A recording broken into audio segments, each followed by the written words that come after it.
બાકી કોકની દેખાદેખીમાં પરાણે કે મારો દીકરો, હું સરકારી કર્મચારી છું તો મારો દીકરો નોકરી કરવો જ જોઈએ, એમ ન થાય ભાઈ.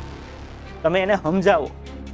આપણે એટલે સૌથી પહેલા સ્પર્ધાત્મક પરીક્ષામાં જો કોઈની જરૂર હોય તો સરકારી નોકરી કરવાનો નિર્ણય તમારો પોતાનો હોવો જોઈએ. વિદ્યાર્થીનો પોતાનો નિર્ણય હોવો જોઈએ કે મારે તૈયારી કરવી છે તો જ સરકારી નોકરી મળે. કેમ કે અત્યારે ફોર્મ ભરાશે ને ઉત્સાહમાં આવીને તમે કહો બધું મૂકી દો તૈયારી કરો, એ ઉત્સાહ તમારો અઠવાડિયામાં નીકળી જાય.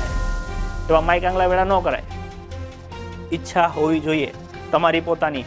કે ઘરના દબાણથી તૈયારી ન કરાય. હું ના પાડું છું, તૈયારી ન કરાય. પોતાની મરજી ના હોય તૈયારી ન કરાય. તમને એવું લાગે કે હું ધંધો કરીને મહિને 50,000 લાખ રૂપિયા કમાઈ લઈશ તો નોકરીની તૈયારી ન કરાય, ધંધો જ કરાય.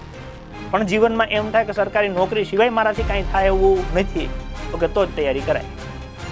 ન કે કોઈ પરિવારના સભ્યોની ઈચ્છાથી, દબાણથી કે કોઈની દેખાદેખીથી. કાકાનો દીકરો લાગી ગયો એટલે તારે લાગવું પડે, ફઈની દીકરી લાગી ગઈ એટલે તારે લાગવું પડે, એવું દેખાદેખી સરકારી નોકરી ન થાય અને દબાણે ન થાય, પરાણે ન કરાવડાવાય.